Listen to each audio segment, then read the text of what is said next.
Everybody, and welcome to Some Patches Required, a show where we hope to educate and entertain you on the ever-turbulent games industry. As always, my name is Zach. And as always, my name is Aaron, and we remain your hosts. And as you can tell there, Aaron's normal, as always, has burned itself into my mind so much that I've decided to steal it as my opening tagline. And then I'm going to actually gaslight Aaron into thinking that I came up with it and that it was in fact always my tagline. So if anyone out there listening is wondering what's going on with that, that's my large evil plan. Yeah, season 3 we have story arcs. Zach's kind of doing a heel turn, and I'm playing kind of like a wayfish scared lad who doesn't really know what's going on. Yeah, we thought that to spice up this season, we really needed to add some soap opera elements. So occasionally, my roommate, some of Aaron's family will occasionally come in pretending to be characters in the SPR verse. So I hope you like that addition. Mildred's coming back, but this time with a twist. She's your ex-wife. Yeah, my ex-wife is a cat. But no, on a serious note, welcome everyone. As you can tell, we're still ridiculous and stupid, but you know what hasn't changed? Wait, no, I guess that hasn't changed either. But anyway, it doesn't matter. Thank you for coming and listening to the show. We really appreciate it. And we would also really appreciate, if you would like and subscribe. Thanks all of you who have done that and, recommended us to a friend. It really helps us grow. It really helps us spread our brain rot to other people. All that positive stuff. So, please help us. Please. Yes. Clap. Also, in addition, shout out to one very specific listener, who informed me that they, because they operate a Discord server with a good handful of people and play a lot of multiplayer games and whatnot, and they've started pinning our podcast in their group Discord because it is involved in the games industry, and they have a couple of other podcasts for just general listening to recommend to the people in that group. So hey, good looking out, and shout out to you for throwing our show up in the mix. Thanks a ton. Oh God, there's people that listen to us. I have to watch what I say. Yeah, now. I know. It's a little bit intimidating now. We have to be careful. Horrifying. Absolutely horrifying. Well, now that we've bloviated for a little bit here, I'm sure a bunch of you are like, well, Aaron and Zach, what the fuck? Oh man, I just dropped an F-bomb in the first 5 minutes. Oh my God, now we're going to get demonetized. Well, you're like, what the hell are you going to cover today? And you know what we're going to cover today? Palworld. Now, I do realize we are late to the discussion. I looked at Google Trends yesterday, and it is not as hot of a topic as it once was. But you know what? God damn it. We're going to get our piece of the pie, our piece of the bologna, so to speak. That sweaty bologna that's been out in the sun for at least 3 weeks at this point. And we're going to give our delicious, sweaty, opinions. sun-baked bologna pie. Yes. Coming this summer from Subway. Ugh. That you had me until you said from Subway, and then it was a little too much. Okay, so the rest of it was an appealing sales pitch up to that point. Yes. That aside, we're talking about Palworld much to keep up our trend. Because speaking of things that haven't changed, we are of course late to the party on this one, but we figured realistically there just hadn't been enough media coverage of Palworld, so we thought we owed it to everybody to throw our hat into the ring and talk about this game that's just not getting its time in the spotlight. And just being honest, what I had seen on X, I mean Twitter, was an outcry of people demanding that we cover the topic of Palworld. Clearly, people had missed our absence, so here we are. Yes. All jokes aside, it's actually we recorded another episode, which might see the light of day, and we're not particularly thrilled about it. And we were like, we could talk about Palworld. We could get an episode out about Palworld. And so here we are. Failure is ultimately what has brought us to discuss one of the largest successes of the year. Yes, we fertilized our own fields with subprime episode refuse, and now from the ashes will emerge a fiery, legally distinct pocket creature. Well, if only you knew that Remnant from the Ashes was a game, because then you could have said, much like Remnant, we have risen from the ashes. And that would have been funny. I would have laughed, but missed opportunity. Yeah. So what the fuck? We're already dropping F-bombs, so we may as well. What the fuck is Palworld? I'm gonna give my quick synopsis of what Palworld is, because I don't trust Aaron to give a quick one. I'm sorry, Aaron. That's actually a totally reasonable thing to say. I can own this. Palworld is a survival crafting base builder game that has cute little pals in it, which you could functionally say are pocket monsters. Or for those of you that don't know, Pokemon just means pocket monsters. They're Pokemon. They're basically just Pokemon. It is a survival crafting game, very, very similar to Ark and Conan Exiles, where you have these pals that you tame, and functionally, the word that you use past that point is, up to you. Enslave, befriend. The line between those things is very, very slim. Thin. Functionally, that's what it is. Also, you can eat Pokemon. You can capture people, enslave or befriend them, and then eat them. It's really a magical game that I think a lot of us thought was just going to be a meme. And then, sold 19 million copies.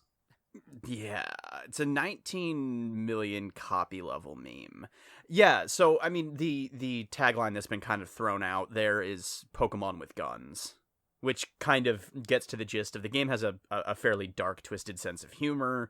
And rather than the degrees to which Game Freak goes to make sure that you're not ever killing a Pokemon, or there's no actual, like, PETA frustratable offenses going on theoretically against those animals, Palworld just doesn't care, and straps kind of the designs of Pokemon onto a completely different genre of game that does not take family friendly elements, let's say, particularly seriously. But what I think is kind of funny is, so I guess we should actually specify by saying that Aaron and I have played a little bit of this game. I've probably got about 10 hours under my belt, and then I kind of stopped playing. But it is weird because you don't I don't think they want you to think you killed the pals, but you get their meat. But then they just kind of ragdoll around like they're asleep. It's a very strange game. I guess you're just like shaving off chunks of flesh, and then it's like, it's okay, it'll grow back.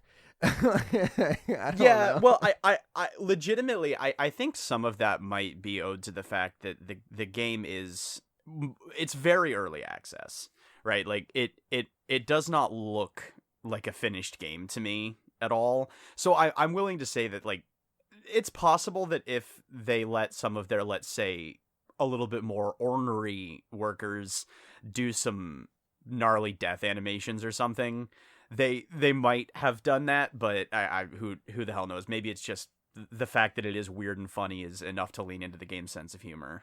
Yeah.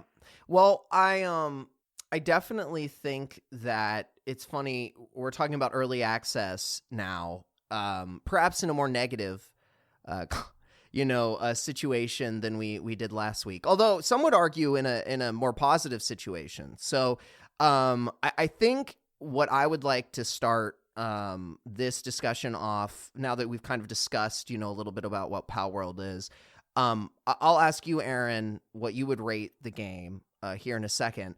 But first I'm going to say what I would rate the game, which is, I don't think Palworld is what I would call a bad game. I think all things considered, the polish is pretty okay in terms of like gameplay mechanics, the thing not crashing, da-di-da-di-da. That being said, I think the game's a pretty solid like 6 out of 10, 7 out of 10. Like it, even though it has sold like gangbusters and surely will not be something that's forgotten in the video game space in terms of like when you're talking about sales numbers. I think it'll be a pretty forgettable game in the long term for the general consuming public. I don't think this game's going to make massive waves outside of the fact that it's sold like gangbusters, like just absolutely ridiculously. Aaron, what are your thoughts since you've had some time with the game? So I put in about as much time as you have. I downloaded it partially just because I was curious. Not because, I mean, so I'll be fully candid about the fact that survival games aren't really my cup of tea. I was pretty into Minecraft when it first came out, like way back in the day. I used to play Minecraft on creative mode and build stuff while I listened to audiobooks of stuff that I was supposed to be reading in high school. That was how I got through those.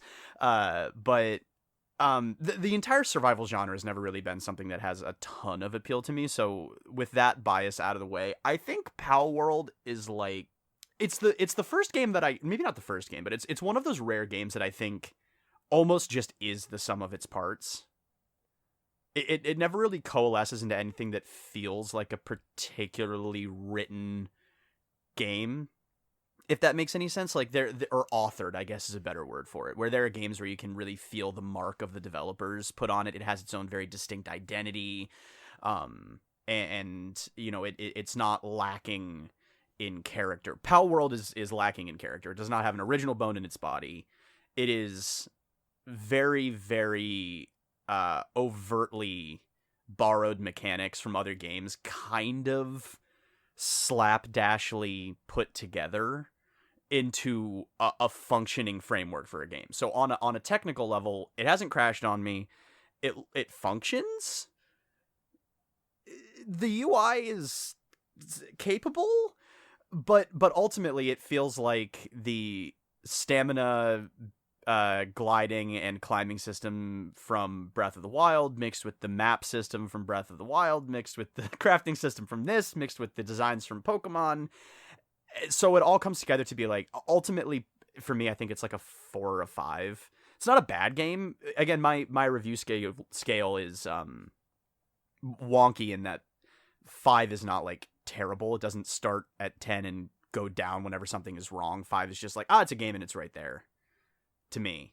And the game is just like, maybe I could be convinced to be generous enough to run up to like 6, but it's just so middle of the road for me that were it not for the designs of the pals that you collect in the game being Pokemon, basically the game would not be getting discussed. It doesn't have nearly enough of its own merits to have the legs that I think a game with these numbers would potentially have. Anyway, that's my long-winded way of saying it's fine, straight down the middle.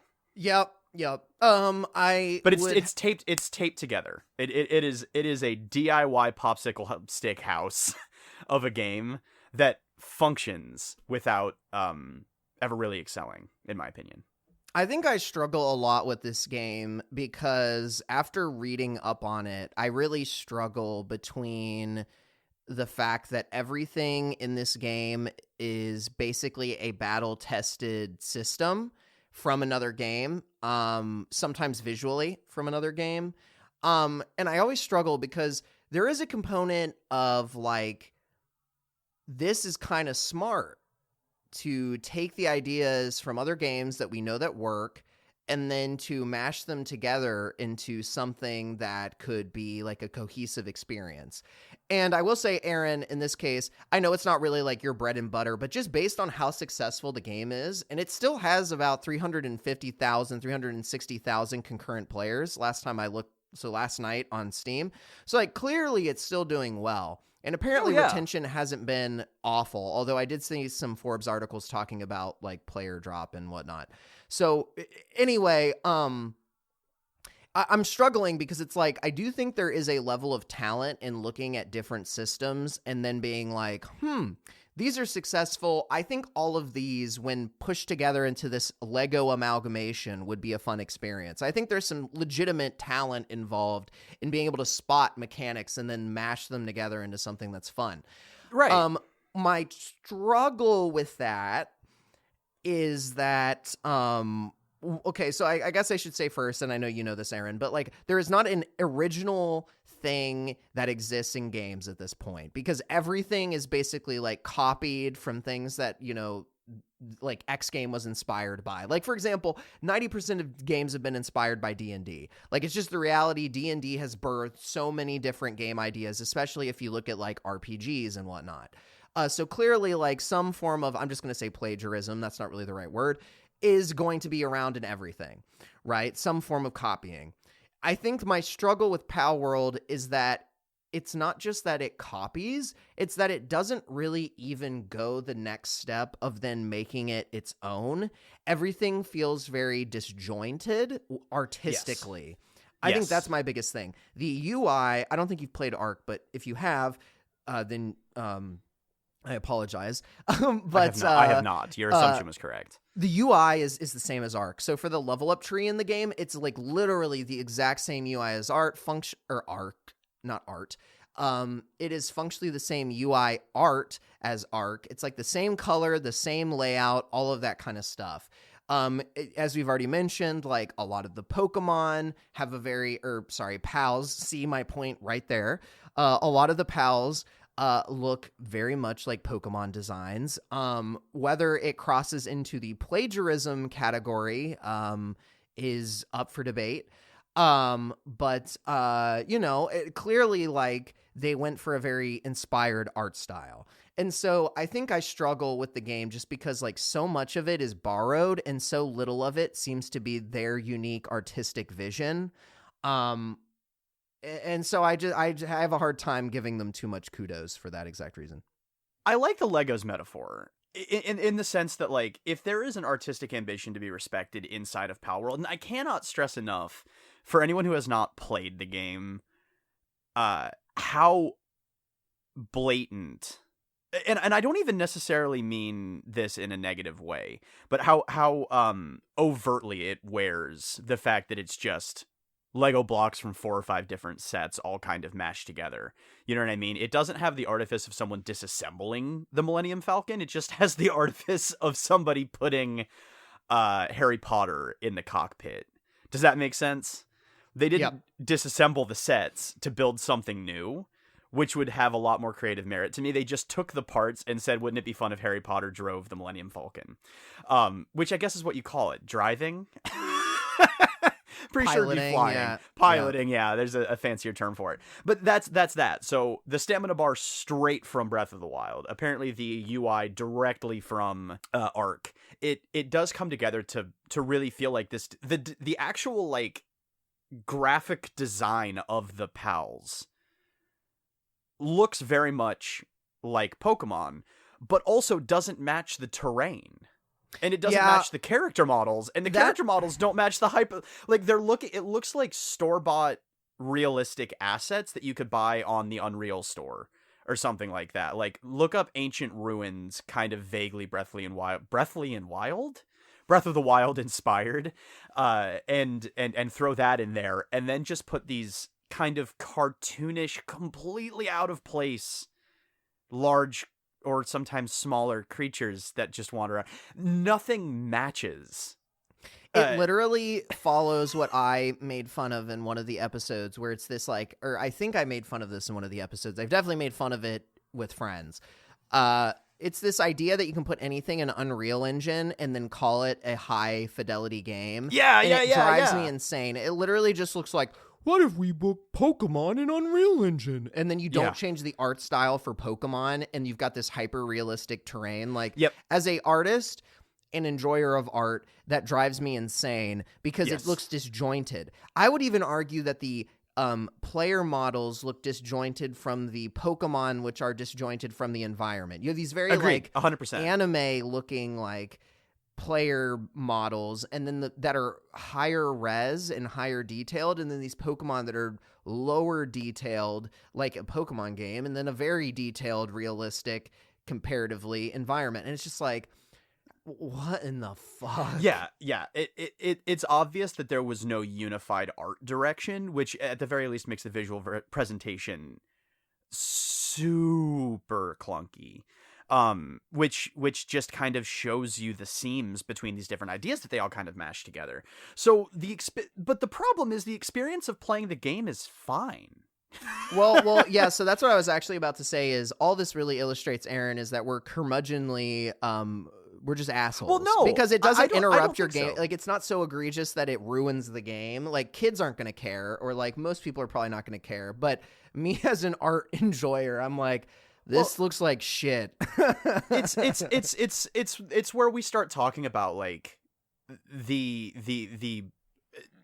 idea. It's where we get into like the idea of criticism as a whole. It's saying like, okay, can I enjoy something that is clearly not the best it could be, right? And like, yeah, ultimately take everything as a holistic. So discussing this game, the fact that it is this successful while technically still being this bare bones is a fascinating component of why this game is more than just a high player count or a complete ripoff. It's indicative of something, and I don't know what exactly, but its success is just wild.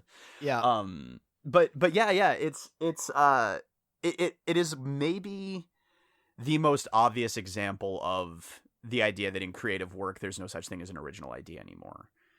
And it really does actually do a good job of shining a spotlight on how well other developers hide that inspiration. You know what I mean? Like Breath of the Wild is packed, and Tears of the Kingdom are packed with great ideas executed in a way that maybe hadn't been done before, but none of them were the first time anyone thought of those ideas.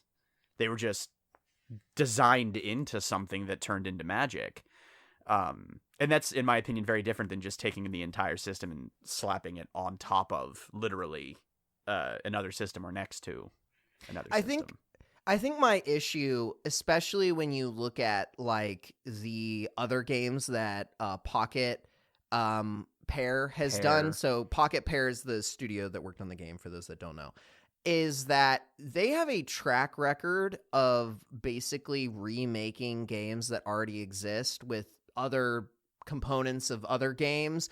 Like their previous game, Craftopia, you mentioned Breath of the Wild, is functionally Breath of the Wild. Like if you look at the enemies, they look very, very, very, very similar to Zelda enemies from Breath of the Wild. Like barely different. I would almost say that game has more egregious like copyright infringement than this one, because of just like the enemies, Ganon's demons, or whatever the heck they're actually called. Like they're almost a 1-to-1 in that game. And then there's a game coming out that they're making called Nevergrave, The Curse or something like that. And it just looks like Hollow Knight, but like slightly changed. It's not bugs. It's more like Wiccan-y and some other things, but like very much the Hollow Knight aesthetic.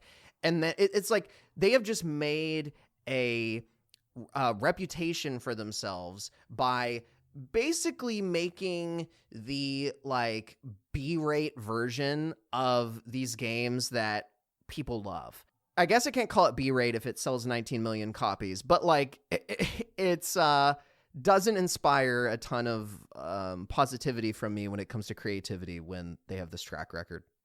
No, it really doesn't. It reminds me of two things that I hadn't thought of before just now.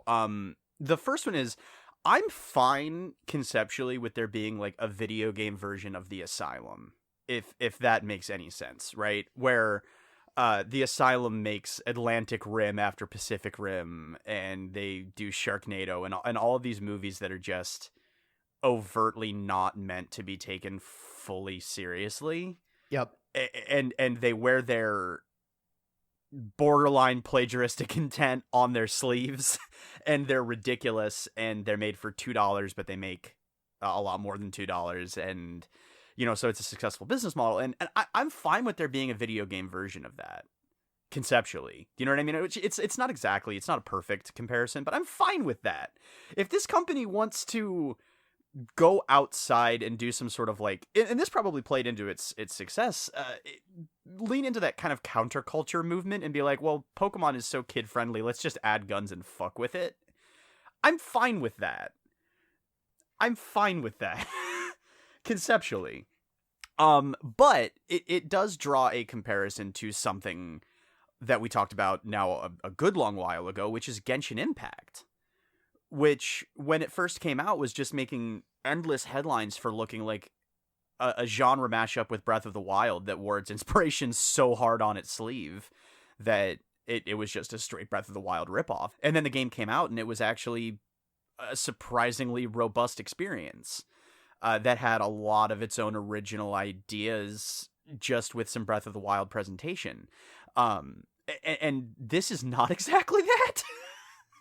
This doesn't feel like it's attempting to use Breath of the Wild's ideas or use Pokemon's ideas really in any way to create its own original vision. It's just kind of For me, as a previous artist and enjoyer of media, I think that like the Hoyoverse team does a much better job with their games. Like they've got Honkai Star Rail. There's another new one that just came out that I can't remember the name of. And then of course you mentioned Genshin Impact.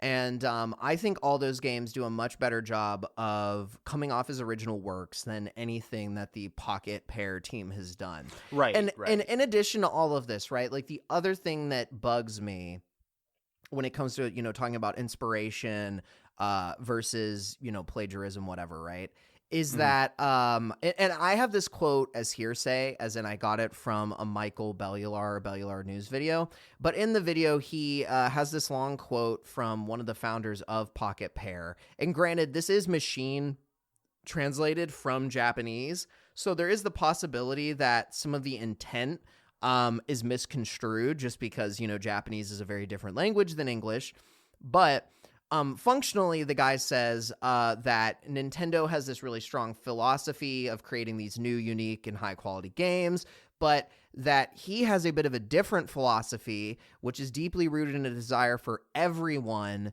to play his game. Or he doesn't say everyone, but he says as many people as possible to play his game. And so he says then, and this is the literal direct quote, "If there are good ideas in the world, I pick them up and I don't necessarily have to be particular about originality." I just find his quote to be very uninspired. And I've got actually another quote from another game that's doing quite well that I resonate more with. But I find his quote to be very uninspired because to me what that says is, we don't want to spend the time to come up with creating new and unique experiences because we want to make as much money as possible, and therefore we're not going for originality because there's too much risk involved in that, or it's not worth the squeeze. And granted, he doesn't say anything about money in this. He tries to say, oh, we want as many people as possible to play the game. But like, to quote Arrowhead, which is the studio behind Helldivers, which is like doing incredibly well right now. Insanely well. They have a quote where they comment on the joke, or on this joke, which is, or I guess it's not a joke, but it's a comment about jokes. And they talk about how they follow this philosophy of a joke for everyone is a joke for nobody. And I think that's so, like, that resonates so much against this quote from the Pocket Pair team, because I completely agree. I think that if you try to make a game for everyone, it is not a game worth playing. And I think for that exact reason that Palworld will be ultimately forgotten in terms of, like, it's not going to get Game of the Year. It doesn't matter that it sold that much because it's just not interesting enough. It's not capable of having a passionate enough following on its own to warrant the passion that, games like The Last of Us or the original Pokemons or, God damn it, Skyrim, have instilled in people. And anyway, that's ultimately the biggest issue I have, is there just seems to be this massive culture of like, why should we invent and make a new creative idea when we can just borrow from people in order to make as much money as possible? And I just don't like that. I mean, I'll be honest. I just think it's a really kind of shallow and uninteresting philosophy for a studio to have. Right. I mean, my problem with that as a perspective is it's just very cynical, right? Like at face value, I can't say that there's anything inherently, illegal about saying like they came up with a good idea and I think I can sell it.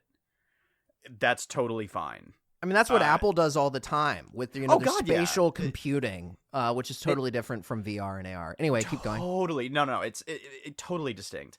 But I mean, like, yeah, there's no such thing as an original idea in creative work, wholly. But it does sound like a very cynical way of making games when that's the entire drive, right? Because ultimately, if your goal is to get it in front of as many people as possible, you'd think that your driving force behind that desire would either be profit or to show off some sort of creative work that meant something to you. You put a lot of love and care and time and effort into this game, and now you want to share it with the world because you made something and you're proud of it. If the thing you made is, slapping a couple of other people's ideas together and barely, affixing them to one another, and then put that out and see how many people you can get to engage with it, that's just a very cynical way of looking at the business to me that I don't really love. It doesn't I don't need a developer to spend 72 hours waxing rhapsodic about the emotional depth and importance of the game to their life and emotional fulfillment and whatever, but I might need a little bit more than that's a good idea and I can make money on it. Yeah, I think this goes back. I think in some ways it goes back to your whole coined phrase of like the game dev auteur. Like, I don't think you need to be an auteur to inspire people with your games. I think that might set you up for success in some ways. But at the same time, I think that there's been plenty of games made by not like auteurs that are fantastic. Like, I don't know that I'd say any of the Bethesda RPGs that I would consider good were made by auteurs. I don't think that like Titanfall 2, which is a game I constantly talk about and love, was necessarily made by an auteur. But these are like passionate teams that have original ideas in the sense of they understand how to take inspiration from games and make it their own. Yeah. And I feel like that's where Pocket Pair fails us in a lot of ways, is that they don't make it their own. And I will say, we're about to go into a segment where we talk about, how could this game be so successful? I will say that one of the points that's at least brought up on Bellular's video, his second video, when he's talking about, how could this game be so successful, is that there is a bit of comfort in the lack of originality because you immediately understand the systems which you're interacting with. You're like, I don't need this game to explain this. Like, I'm comfortable with Arc. Like, I understand what this is doing. I've seen this UI before. Or like, I'm comfortable with Pokemon and Pokeballs. So like, I'm comfortable with pals and the fact that I throw balls at them, right? Like these things do provide a level of comfort and approachability. It's just that it feels very cheap in this game in comparison, and I think they definitely could have gone the extra mile. What I will say also just real fast, because I'm looking at the time here, and I want to make sure we have time to talk about, how could this game blow up, specifically the Pokemon aspect. But I did read an article, Aaron. It was talking a little bit about like legal action, because obviously Nintendo has basically said we're aware of Palworld. Well, yeah. And we're looking into, any claims of intellectual property abuse, whatever. Well, right? And Nintendo being as notoriously litigious as they are, there were, speculative headlines the minute Palworld started breaking into the mainstream. There were speculative headlines about when's the lawsuit coming, when's Nintendo going to respond to this. Nintendo doesn't tend to let stuff like this slide, so it was always going to be a... Yep, exactly. But what'll be interesting is this lawyer that IGN was talking to about this situation. He kind of pivoted on two things. He said that a lot of the similarities with Pokemon are pretty trivial. Like, for example, he was saying, like, just because there's a plant-themed Pokemon called Pansage doesn't mean that another game can't have a plant-themed Pokemon, because Nintendo can't copyright the idea of a grass monkey. Like, you can't copyright the idea of something. You can only copyright, like, the literal interpretation of Yeah. that in a lot of ways. Yeah. But he then went on to say that there are a lot of pals that do look like they might infringe on copyright because, like, they immediately evoke, like, Eevee or Lucario or Leafeon and all these other things. And he was saying that there is a world where Nintendo could potentially sue Pocket Pair and get those Pokemon or those pals removed from the game for copyright reasons. And he talked a little bit about, like, they could do like a temporary injunction, which would basically just stop the sale of the game for a little bit, but he doesn't really expect that to happen. So anyway, I bring all of this up as to say, like, I don't necessarily think Nintendo will sue Palworld. I think they probably already would have done it if they could. I feel like they move pretty fast with this kind of thing, but we'll see what happens. All I do know is that I don't think Pocket Pair could put up a good fight against Nintendo. I think Nintendo has considerably more money. Oh God, considerable more money. No, I said it right the first time. yeah. They have a considerable amount more. And considerably more money, just generally speaking. No, Nintendo could destroy Pocket Pair just tying them up in legal fees. I'm sure of that. And Pocket Pair knows that. And I think you're right in the sense that, like, if there was going to be a massive lawsuit, odds are Nintendo probably would have done something by now. But hey, I'm not a lawyer, so what do I know? Yeah, we'll see. Time will tell. Certainly. And speaking of time will tell, before we jump into it, the fact that it is an early access game in general means that a lot of the issues that we've brought up with the game as a game, because I think this is almost more interesting to talk about as a concept than it is as an actual game. But looking at the actual game, if we are to take it at face value that they will continue to update this game and hope that it has the legs of something like Arc, if they are going to do that, they still have ample time to turn the experience into something original, right? They still have time to take the foundation that they've laid and come up with their own distinct visual style that's unified. They still have time to, introduce more interesting endgame mechanics or, speed up this or, tweak that. There's still 1,000 things they could do to make the overall gameplay experience a lot more enjoyable and a lot more satisfying, but time will tell with that as well. So what you're saying is you think everything is programmer art in the game right now? That's our second programmer art reference. It could be similar to programmer art in a sense. Like my character that I made is just clipping through their own body at every available sort of crossroads, if you will, on the human body. Like nothing gets me hot like a character clipping through their own body. Yeah. Let you know. Which it's I did that just for you, Zach. I knew that would give you some extra energy in the latter half of the recording. No, the Do you like that all of the female characters also all end up looking like Bulma from Dragon Ball Z? That's my actual favorite. Is for like the female character aesthetic for the game. They're like, what if every girl looked like Bulma, just with different shades, like different hair colors? Yeah, like they all look like Bulma. Yeah, all right. They went with something. But yeah, there's still time. There's still time for them to do it. Now the question is whether or not they will. The most interesting thing moving forward will be to see whether this crazy player spike and massive launch success is what they were looking for, and then they'll just kind of let the game fade into obscurity and move on to the next thing they can sell. Or maybe with support from Microsoft, because it's been a really big hit for Microsoft, and Game Pass, with support from Microsoft, maybe they can turn this into something legit. Who knows? Maybe this will end up turning out to be a great success story, outside of its first initial flash in the pan success. Who knows?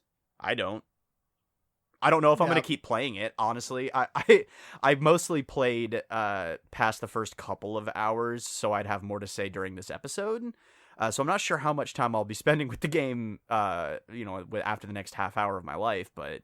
Yeah, no, I agree. I think it's a pretty, honestly, just okay game for the most part. It doesn't really do it for me, but I think part of that, too, is, there's so many good games that have come, like Helldivers I've been playing a lot of. I've been playing a lot of Persona 3 Reload. I still technically need to beat Baldur's Gate. Like, there is no lack of like truly amazing games that are out right now. Starfield. To keep my attention.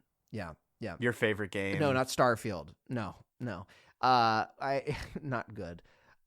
Speaking of not good, but also speaking about Palworld, before we ended this episode, we did want to talk briefly about, the success of the game. How could this game be so successful? And specifically one theory that I had, and I guess I'll just start with that theory because looking at the time, like that's candidly what I care more about. Aaron, I'm fairly convinced, and maybe this is conspiracy, but I'm fairly convinced that the majority of the reason this game was so successful is because Pokemon has not been giving players what they want for, let's see, last one I played and legitimately enjoyed, I thought Sun and Moon was okay, but I really liked X and Y. I'm sure this varies for everybody, but let's just say they haven't been giving people what they want since 2013. So, almost a decade of games that have just not hit the mark. I mean, certainly I feel like with Sword and Shield and with Scarlet and Violet, so the main line for the last two gens, I think they've just missed the beat, They just haven't added anything that's innovative. We have an entire episode on this, so I won't belabor the point. And then when they had the chance to add something innovative with Pokemon Legends Arceus, people get moderately excited. They drop all of that uniqueness when the next game comes out, which is Scarlet and Violet. So it's like, my theory is what's really helping Palworld is this desire for there to be this open world Pokemon game, and that's really what sucks people into Palworld initially. Well, yes. I think when you had initially brought this kind of concept up to me, it made sense and it lined up with stuff that I'd been hearing online, like Paul Tassi, who I have to imagine doesn't sleep.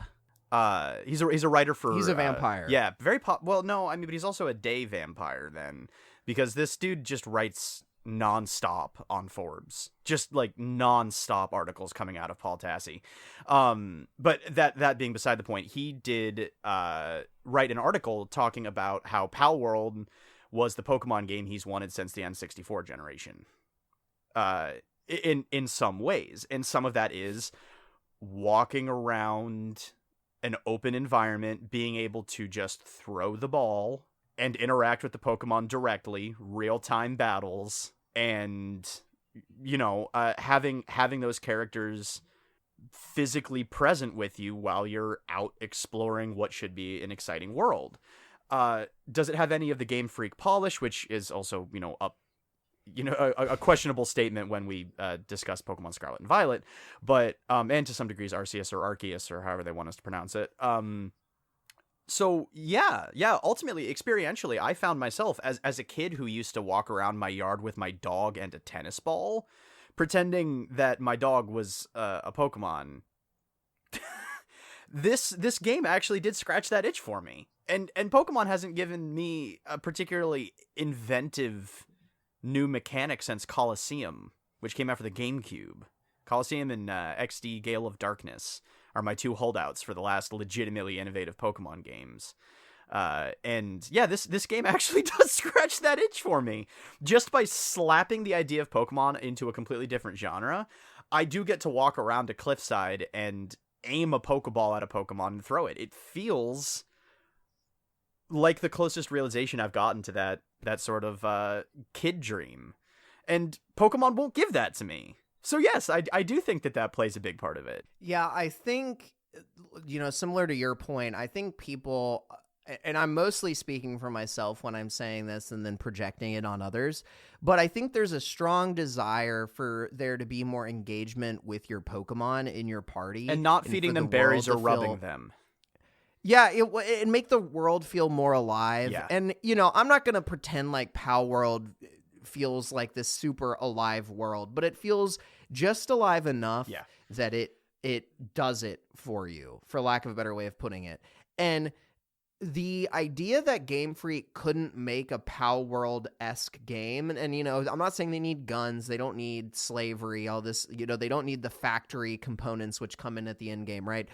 But the idea that they couldn't do a lot of the same things that Palworld is doing, I think that's ridiculous. Right. Because, I mean, certainly they've got the budget for it. Certainly they've got the team for it. And, you know, it's just you know, we spent a lot, I was joking before we started recording with Aaron that, like, we shit on Game Freak and Pokemon a lot.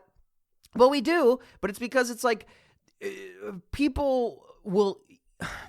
It's just so frustrating because, you know, people aren't, like, in reality, I think, asking for all that much from them, and they just refuse to adjust or even show any desire to grow the franchise, except for Arceus. Like, I mean, they did there, I guess, but then they immediately, like, went back to the tried and true functionally, and it's like, oh my fucking God. So this is where the degree to which we kind of shit on Palworld's bare minimum sort of approach comes in really handy, because the fact that Palworld is so bare bones is very damning for Game Freak, because ultimately the big takeaway for me is this game was going to be successful so long as it functioned. It really didn't have to be extraordinary in order to be a success. All it had to do is exactly what it did, which is tap into that craze for survival games, and build off of that unscratched itch from Game Freak. And as long as the game is mostly functional and serviceable, it was going to be a success. And that is really damning for Game Freak, because what this game reminds me of a lot at certain points is a student project. Like, downloaded assets all kind of put together with, you know, mechanics that don't feel written as bespoke for the game necessarily, and just kind of all tossed together and say, it's done, it's good. And that level of refinement managed to create something that scratched an itch that Game Freak just... It is now just a matter of refusal to do it. It's no longer a question of like, would it work mechanically? Yes, it would work mechanically. Just give Pokemon fans what they want. If this game, operating at a fraction of the budget and 0 of the prestige, managed to just slop this game out, and it's got this many numbers based on nothing other than its premise, Game Freak has missed the boat, in my opinion. They would have to put in so little effort to match Palworld's quality. So little effort would have to be put in to match Palworld's quality. Also, and, you know, I'm such a jerk because I always feel the desire to kind of, like, shit on people that enjoy Pokemon, modern Pokemon games. And let me clarify that statement by saying, because they eat slop.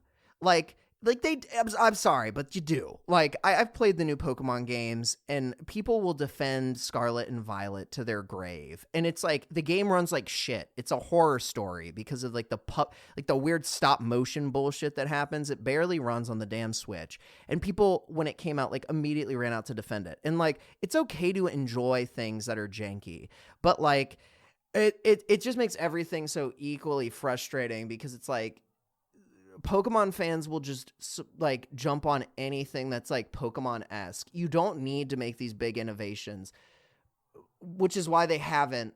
But I don't know. At this point, I'm more just complaining about Pokemon.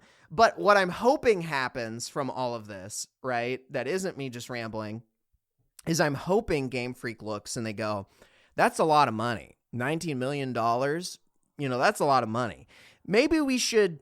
I don't know, change so that we can at least make cash. Like, if anything, we can count on corporations to follow the money. And let's just hope that they do what normal corporations do and follow the money. Yeah. Yeah. I would even be fine with them following optimization, in the sense that if one person who works at Game Freak in a decision-making position played Palworld and goes, fuck, it was this easy the whole time, then maybe they'll do it. do you know what I mean? Just yeah. But yeah, I love a lot of things that are janky and not perfect, and I find those imperfections a lot of the time if not increase the charm of a game, then become something you remember down the line. So long as there's something to the game that you like. Like what you like. That's fine. But Pokemon kind of games are on just the point- so fucking stale at this point that I can't get around defending them. There's no reason for Violet to have run as poorly as it did when I played it on the Switch, considering its graphical style. And there's no reason for it to have been so mechanically retrograde and outdated. It just doesn't need to be like that anymore. And the game is not particularly fun to burn hours into. One of the things that's interesting, based on what you were talking about, like expectation-wise, is one of the arguments posed for why this game has been so successful is that it was only $30. People expected it to be a meme game.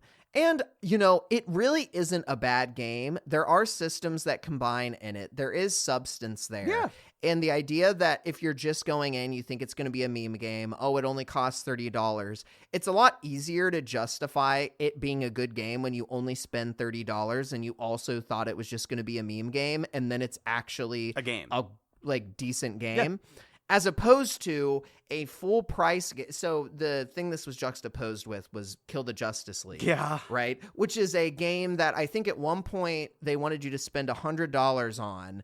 And, it's a full price game. It's AAA, all this other stuff, right? And then you spend all that money and it's not super polished and it's got all these issues and it's not perfect, right? Like just the expectation setting, I think helped Palworld do well.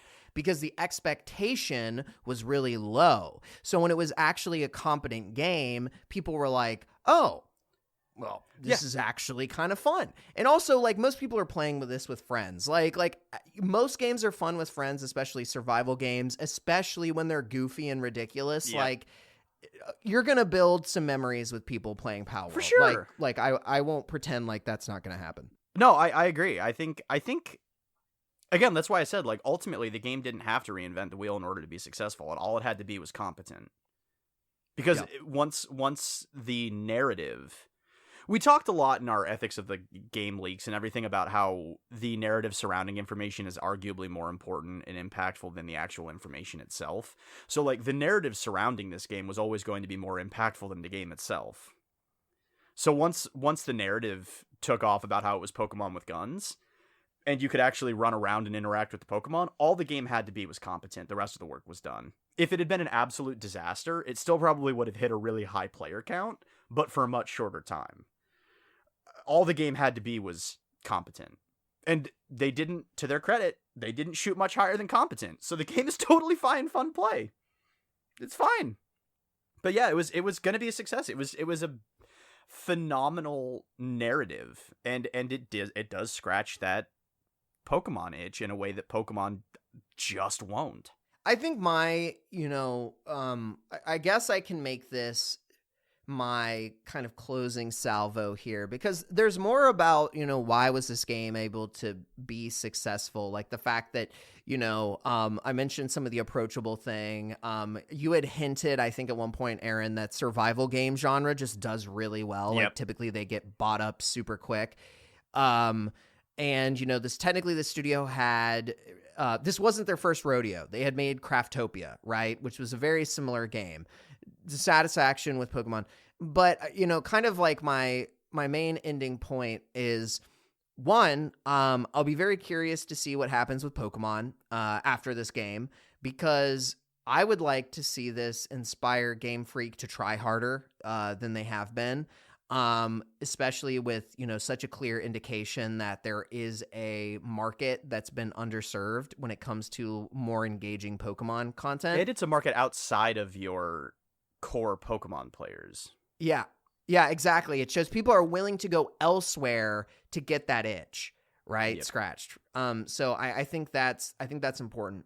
And then, the other thing, and this is kind of like a larger industry-wide thought, is, per usual, a little bit concerned that this might teach the wrong lessons to the larger development community / investors, because it's an example of something that I don't view as being very creatively inspired. I don't know that I would say it's creatively bankrupt necessarily, but I definitely don't think that they're pushing the bar when it comes to like innovation and unique ideas and a game. This is not the future of the games industry that I want. No. Is a bunch of recycled crap that gets lodged onto each other just because we know it's going to make a profit. That is not why I want people making games. I think it goes against games being an art form. I think it goes against games, being something that's truly meaningful to people. And so when they, a game like this comes out, it brings in 19 million players. It's making, ridiculous sums of money. Like, I just...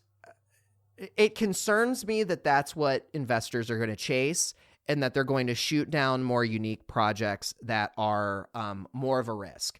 But I will say, I do think it's funny to see a game like Palworld, which is definitely not a AAA game, be released, be more polished than most AAA games, be cheaper than most AAA games, and then also like completely drown out a bunch of AAA games in terms of number of players that have purchased it.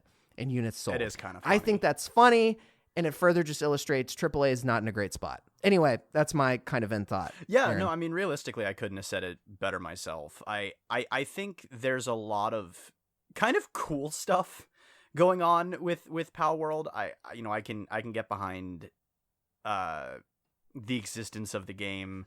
Creatively, maybe a little bit bankrupt, morally questionable. Do I want to see every game follow in Palworld's footsteps? No. Do I want to see, like, ultimately it was kind of a big swing, combining all of these different genres and seeing if what came out of it would work, and ultimately it did. I wouldn't be upset with them taking that lesson away from it, but if the lesson they take is, well, we can just half-ass it and people play it in droves, then I'd really rather not see that, kind of mentality proliferate across the industry. But, I can't tell the industry what to learn. We're still getting crappy live service loot shooters, and everyone and their brother's been railing against that since like number 2. So, it'll be really interesting to see if this is indicative of any sort of trend, within a couple of years, or if Pokemon wakes the fuck up. If the Pokemon Company and Game Freak can wake up and borrow inspired ideas from an uninspired game, I think that would be a pretty awesome success story.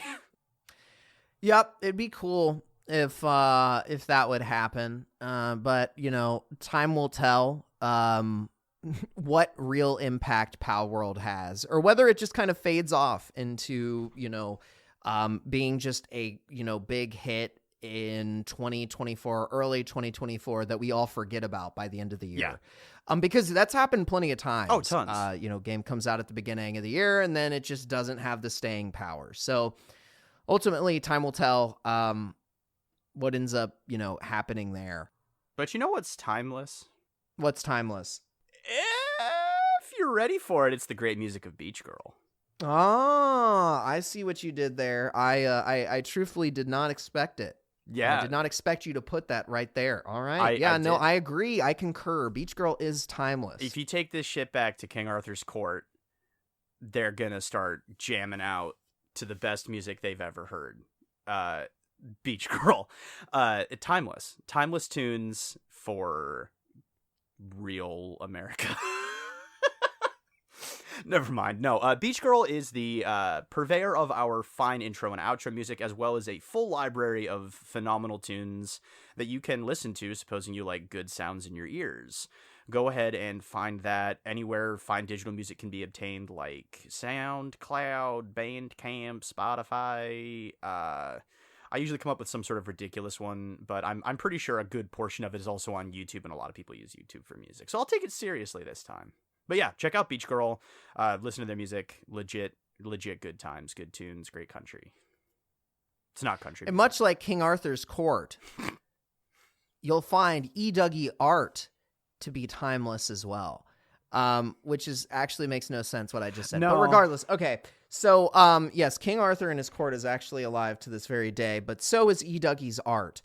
E-Dougie's art is fantastic and amazing, and she has helped us craft our art style and our logo. and many other things. So make sure to check her out. You can find her at eDougieArt on both Etsy and Instagram. So make sure to give her a like, give her a follow, maybe procure some art from her. That would be pretty nifty, pretty cool. And I'm sure she'd appreciate it. Yeah, and so would anyone who comes over to your place of residence who sees the great art. Or looks at your laptop, or any of the other different things that she sells. It'll be like the Indiana Jones scene where their face will just melt from its beauty.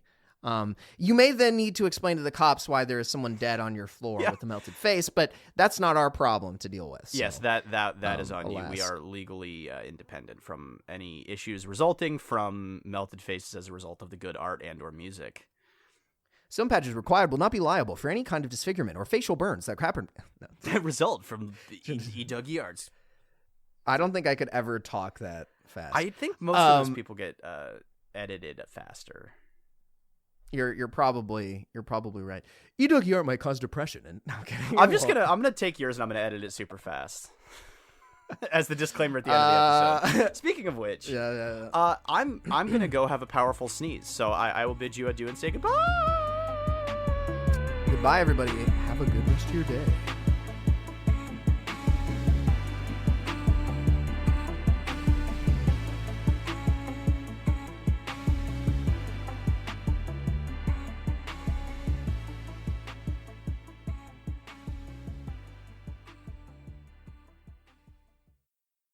Stone patches required will not be liable for any kind of disfigurement or facial burns that happen.